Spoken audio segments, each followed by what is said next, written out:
Okay, let's make another freezer meal. You guys know how much I love these because it saves me on those nights when it is really busy. Like tonight, for instance. If I had a freezer meal ready to go, it would be the perfect night. My kids have had their activities during the day today, then we had piano, and tonight my son has baseball. So this would have been the perfect day to throw in a crock pot meal, but as you can see, the bag is empty, which means I don't have a crock pot meal ready to go. So let's make a bunch of these so that this doesn't happen again. Before we write on this bag, I do want to mention, if you have a smaller family than I do, it does not mean that you can't make freezer meals, okay? Get another freezer bag and just divide the recipe into 2, or get 4 freezer bags and divide the recipe into 4, and then you can space it out over the course of time. So don't be afraid to make freezer meals or these type of meals that I'm making, and just portion them out to the sizes that you need. All right, so we are making a honey sesame chicken. Although I do not have sesame seeds, you can top this with sesame seeds if you want. That's something that we're out of right now. We're gonna thaw this after we assemble everything, dump into the crock pot, and you're gonna cook on low for 6 to 8 hours, or high for, I usually say 4 to 5 hours. Okay, and I usually serve with rice. All right, I've got my bag holder here. We'll get everything prepped in this. For me, because I'm not using onion, I don't even have to get my cutting board out for this one. Now, if you wanna add chopped onion, obviously feel free to do that. You guys know we don't do onion. How many times have I said that? We're also gonna use chicken thighs. Feel free to use chicken breasts for this. That's totally fine. Okay, I also do like to take my scissors and trim off a little bit of the fat from the chicken thighs. That's just my preference. You don't have to do this, but that's usually what I do. And you can leave them whole. Just put them right into the bag, just like that. And for those of you that don't like to handle raw meat, I know you're cringing right now, I apologize. I think this pack usually has 4 chicken thighs in it. Okay, so I can get rid of all this and wash hands. I actually can't remember if I've made this recipe for you guys before. We've had this one before, but I'm sharing it again if we have.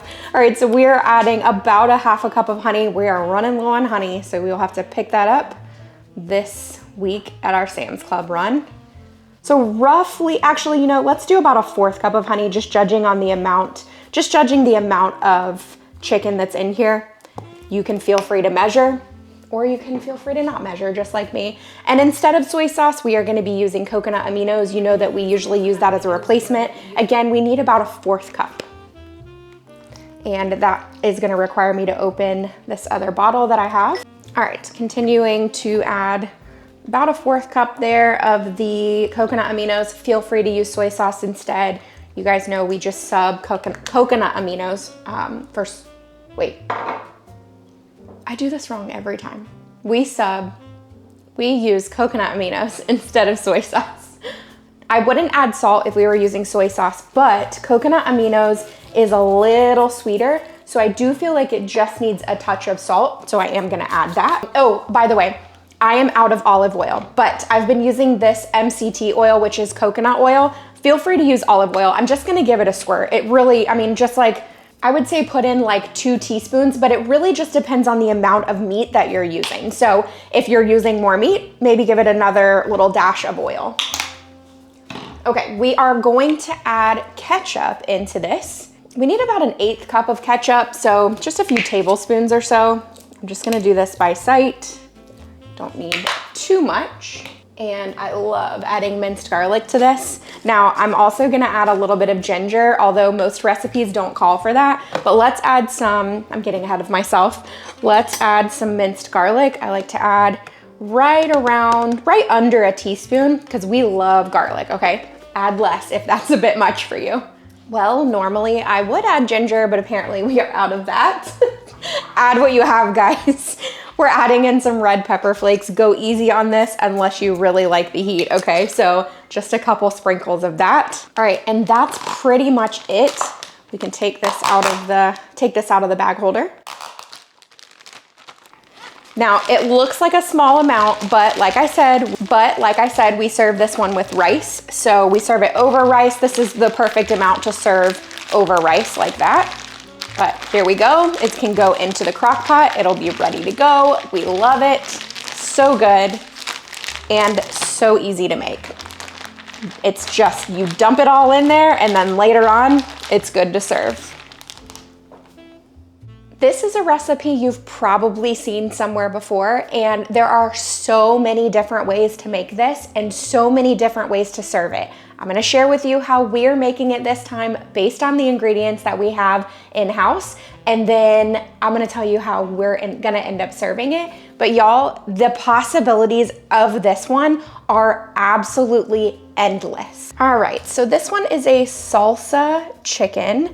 And honestly, I have seen this done where you literally just dump salsa and chicken into the crock pot. Feel free to do that. It is so simple and so easy. We're gonna add a few other ingredients that we really love with this meal though. So we are going to add everything in. We will end up thawing it. And I've had the question asked a couple of times, do you always thaw your freezer meals before you put them into the crock pot? And the answer is not completely.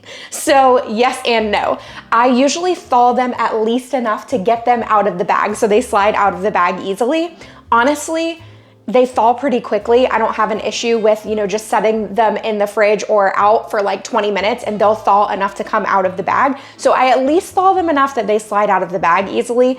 Most of the time though, yes, I do thaw them all the way, but sometimes I forget and I just have to do it really quickly. We're gonna cook on low 4 to 6 hours. Honestly, this one does not take quite as long.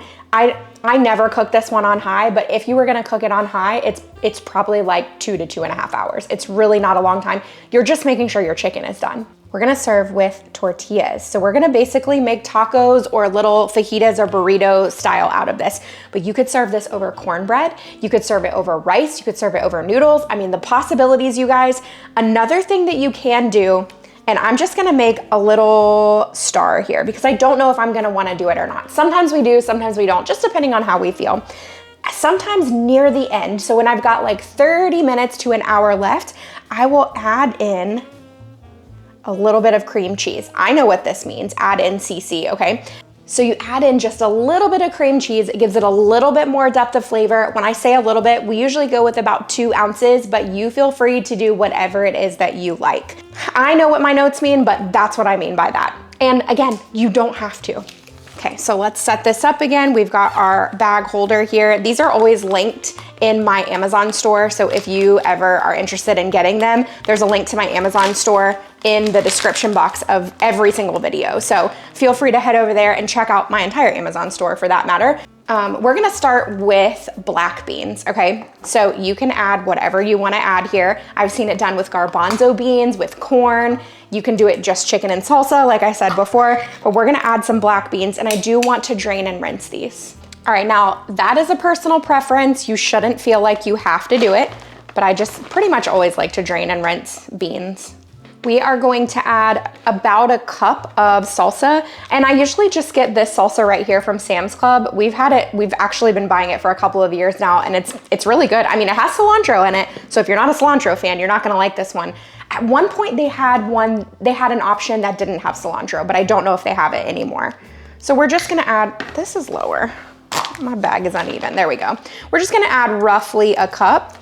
I do honestly feel like the flavors of this salsa are really good. Now, I do have a homemade salsa verde. Don't feel like you have to make this homemade, but we had a lot of different things in our garden from last year, so I made lots of salsa verde and just froze it. So I am gonna add some of that. Let's add half a cup or so. I love adding minced garlic. In my opinion, this is not even, it's not even the full recipe without minced garlic, but obviously, like I said, I've seen people make this just chicken and salsa before, so do whatever you wanna do. This is about a teaspoon. And honestly, I mean, most salsas have garlic in them, so it might be overkill, but I think it's so good. And I love cumin. Nobody should be surprised by that statement. We are gonna add in some cumin. So probably a half teaspoon or so. This one comes out so slow. Every time I use this one, I'm like, okay, y'all. All right, there we go. And I do like to add a little bit of salt. So just depending on the salsa and how salty it is, it's up to you. If you home make your salsa, you would know, how much salt you put in it. And then, oh, we've got 2 things here. Cilantro. Oh, I got a lot of cilantro. And I also dropped some on the floor. Okay, so I'm gonna add in some cilantro. This is a preference. Don't feel like you have to. There's already cilantro in the salsa, but just cut off a little bit and add it in there. That's probably a 1.5 tablespoons. Oh, chicken. Like the most important part. Okay, I think I dirtied my scissors. All right, we're gonna add in the chicken breasts. And you don't have to cut these up, nothing. You don't have to cut them into chunks. You don't have to shred it, nothing. Add it just like this, right to the top of the bag. I usually like to make sure there's no like weird fatty pieces on my chicken. And that is it. How simple is this? This is gonna just go in your crock pot when you're ready to make it. I mean, it doesn't get any easier. All of these recipes, they don't get any easier, guys. And it's just setting you up for success. It really is. I'm not even going to shake this one up and combine everything. So actually what I want is that when I turn this over and dump it into the crock pot, my chicken's gonna lay down first. It's not that big of a deal. It's just, that's how I usually do it, okay? So there you go, it's ready. So like I said, with that one, we are going to serve it in tortillas, and I'll probably serve it with maybe some lettuce, some tomato. We'll make some tacos out of it. It also, like I said, adding that cream cheese adds that depth of flavor. So feel free to do that too. It's so easy to make these recipes. I'm telling you, it saves me on nights when I just need a little extra hand in the kitchen. We're gonna make beef and broccoli. This is such an easy one to do, and usually everybody really enjoys this one. Is that how you spell broccoli? That's one of those words where it's like, is there 2 C's? Is there 2 L's? I like to cook this one on low because it's beef tips that we use. You can use other types of beef if that's what you want, but we like to use beef tips because we usually have those on hand, and it's a great recipe for that. I have another one that's great for that too. They're Greek beef tips, so good. But let's stick with this one right now. So beef and broccoli. So I like to cook this one on low, 6 to 8 hours. And then about 20 minutes or so before you serve, you are going to add in a cornstarch mixture. All right, get our bag ready. And I'm using 2 pounds, I believe, of beef tips. I think these are each a pound. Let me check. Oh, they're actually 0.75. So I'm using about 1.5 pounds. You can slice your beef if you want to and make really thin strips. A lot of people do think that that makes it more tender. Honestly, I think that just the fact that you're cooking it in the crock pot for that length of time makes it really tender. So I don't worry too much about doing that, but absolutely feel free to do that. You can also use like a flank steak or skirt steak or something. That's also delicious in this. We're gonna add some mushrooms. So you can add like 1 to 2 cups of mushrooms. I really like mushrooms, so we're gonna add the majority of these. I've got some beef bone broth here. You can use regular beef broth if that's what you want. And we're gonna add a little over 1/2 cup, maybe even closer to like 3/4 of a cup. We need 2 tablespoons of soy sauce or coconut aminos, whichever you prefer. We'll see if we have 2 full tablespoons here. Oh yeah, we do. Just enough. All right, so 2 tablespoons of that. And we're gonna add about 2 tablespoons of honey. And I'm not gonna measure this one, it's just gonna be by sight. So I'm gonna give it somewhat of like a preliminary mix here, just a little bit. And then we need to chop up our broccoli. Okay, I'm gonna set this to the side so we can do that. Now you wanna add 3 to 4 cups of broccoli. You can also use frozen broccoli if you want. I happen to have fresh broccoli, so that's what we're gonna go with. And my preference for this recipe is actually to leave the broccoli a little bit bigger. I feel like the larger it is in a recipe like this, the less mushy it gets in the crock pot. So I usually will leave the pieces fairly large.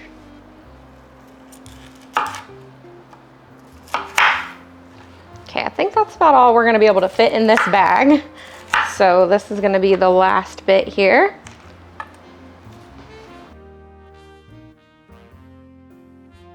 I'm just gonna write on here 2 tablespoons of cornstarch. and I will know what that means. So you just mix 2 tablespoons of cornstarch with a little bit of water, make sure it mixes in really well, add that to the crock pot about 45 minutes before it's done cooking, and then it's gonna thicken everything up and you're gonna get a really beautiful sauce. Look at this, an entire dinner basically ready to go here in this bag. So like I said, feel free to put cornstarch in a little baggie and you can put it inside of here. You can tape it to a baggie, put it on the outside of here, something like that. Whatever you feel like is best for setting your family up for success. This one is a ravioli. It's kind of like a casserole, I guess. I don't know, ravioli, meatball, let's call it ravioli meatball dish, okay? That's the best I can come up with. This one is gonna cook on low just for about 5 hours. It doesn't take quite as long. 4 to 5 hours is actually usually okay. And then for the last 20 minutes, you're gonna top with cheese. What am I spelling? 20 minutes, top with cheese. If you ever look in my freezer at my freezer bags, the handwriting is atrocious. Now, if you've been here for a while, you know my preference is to make my own pasta sauce. We've just never really found a marinara or pizza sauce that we love. So I am gonna be doing that. You can just skip over that portion and just dump in a jar of your favorite spaghetti sauce if you want to do that. That's totally fine. But it's so easy to do this, that's why I end up doing it. So we're gonna use 2 cans of tomato sauce.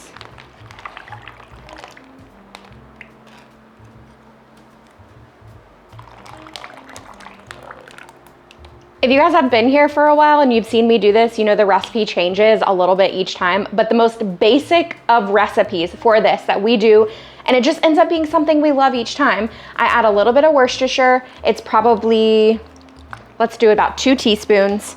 I end up adding onion powder, and it's probably a teaspoon and a half or so. We like a lot of onion powder and garlic powder, so same for both of those.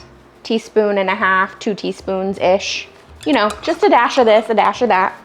And then I've made this probably hundreds of times. For the Italian seasoning, we love to add that one too, and that's another one, dash of this, dash of that. I probably go closer to 2 full teaspoons, maybe even up to a tablespoon on the Italian seasoning. We genuinely really do like the flavors in this one. And I like to just add in just 1 teaspoon of sugar. All right, we do need to add a couple pinches of salt.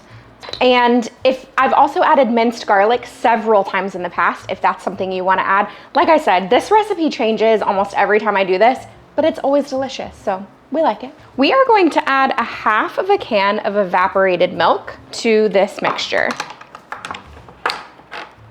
Just half. And then I'll just reserve the other for later. All right, just kinda, ooh, we do not want that to spill. Just kind of mix in this together. I'm gonna set this to the side. Now I made my own meatballs because that's my preference. You do not have to do this. You can buy them frozen and just add them to your bag or add them straight to the crock pot. This is just how we like to do it. I usually will make them up, put them on parchment paper and freeze them. That way they don't stick together. So these are pretty frozen now, as you can hear. So I don't know that I'm gonna actually use all of these. I think my son might like some of these for lunch, so I'm probably gonna use the majority, but I'm gonna leave about 10 or so. And we're just gonna drop them right into that bag. Yeah, I think that's a good amount. And then I'm going to save these and cook them up. Now I have had a couple of you ask about what my meatball recipe is. I feel like that's another one that I don't measure anything. It's a pound of ground beef. Sometimes I add sausage or pork in there. I add breadcrumbs, egg, onion powder, garlic powder, Italian seasonings. I mean, we just like throw all these different things in. So I will do my best to type that out in the description box. But I mean, that is just something I know at last minute I can throw together meatballs and just toss flavors in and it's gonna be great. Okay, so we've got all of that in the bag. Now this is kind of everything that's gonna go in this bag. Bear with me. The reason that I am not going to put the ravioli in here. I don't have a good reason for it, but I'll explain my reason. Okay, my ravioli is already frozen in a bag. Do I go ahead and add it to this and have it all together? Let's just do it. I wasn't going to because I'm like, it's already frozen, what's the point? But then it's just all together. Then I don't have to worry about it. Okay, yeah, let's just go ahead and open these. Oh, and also, I do wanna mention, we had these ravioli the other night in another recipe, and they were very good. We were very pleased with these. So these are the Rana, I believe.